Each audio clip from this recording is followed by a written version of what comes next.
जंगल में आग की तरह चीन में फैल रहा कोरोना। भारत में कोरोना के मामलों में 14% से ज्यादा का उछाल। क्या भारत में शुरू हो गई है कोरोना की चौथी लहर? एक बार फिर चीन में कोरोना का तांडव मच रहा है। हर रोज कोरोना संक्रमण के लाखों मामले सामने आ रहे हैं। वहां इस बीमारी से हालात बेकाबू हैं, लेकिन चीन ये बात मानने को तैयार नहीं। इसी के साथ कई देशों में कोरोना एक साथ सैकड़ों जाने ले रहा है। जापान, दक्षिण कोरिया और ब्राजील की सरकारों ने कोरोना की भयावता को देखते हुए अपने यहाँ जरूरी प्रतिबंध लगा दिए हैं। हमारे लिए राहत की बात है कि भारत में फिलहाल संक्रमण काबू में है, लेकिन आंकड़े बताते हैं कि हफ्ते भर में नए मामलों में तकरीबन 14% उछाल आ गया है।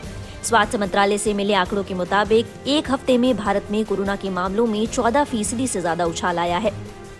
आंकड़े बताते हैं कि 13 से 19 दिसंबर के बीच भारत में कोरोना के 1104 मामले सामने आए हैं, जबकि 20 से 26 दिसंबर के बीच 1260 मामले सामने आए। ऐसे में सवाल उठता है कि क्या भारत में चौथी लहर शुरू हो गई है? चौथी लहर की बात को लेकर कई एक्सपर्ट्स अपनी राय रख चुके हैं। अधिकांश एक्सपर्ट्स यही मानते हैं कि चौथी लहर की गुंजाइश कम है। उसकी वजह ये है कि भारत में 90% से ज्यादा आबादी कोरोना के खिलाफ इम्यूनिटी डेवलप कर चुकी है। फिर भी सतर्कता बढ़ा दी गई है। एम्स के पूर्व डायरेक्टर डॉक्टर रणदीप गुलेरिया ने हाल ही में एक इंटरव्यू में कहा कि अगर केसेस बढ़ते हैं तो ये माइल्ड होंगे और लोगों को अस्पताल में भर्ती होने की शायद ही जरूरत पड़े।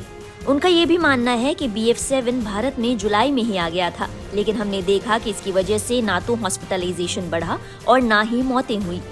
डॉक्टर गुलेरिया का मानना है कि ये वेरिएंट लंबे समय तक भी रह सकता है, लेकिन इससे नई लहर आने की उम्मीद कम है। मंगलवार को केंद्रीय स्वास्थ्य मंत्री मनसुख मंडाविया ने कोविड मॉक ड्रिल की समीक्षा के लिए दिल्ली के सफदरजंग अस्पताल का दौरा किया और ये भी कहा कि हम तैयार हैं। दुनिया में जिस तरह से कोविड की महामारी फैल रही है, उसको देखते हुए देश में कोविड की महामारी न फैले या तो कोविड के केस बढ़े, उसके लिए प्रधानमंत्री जी ने निर्देश दिया है कि हमें सतर्क रहना है, तैयारी करनी है। उसको देखते हुए लगातार भारत सरकार की ओर से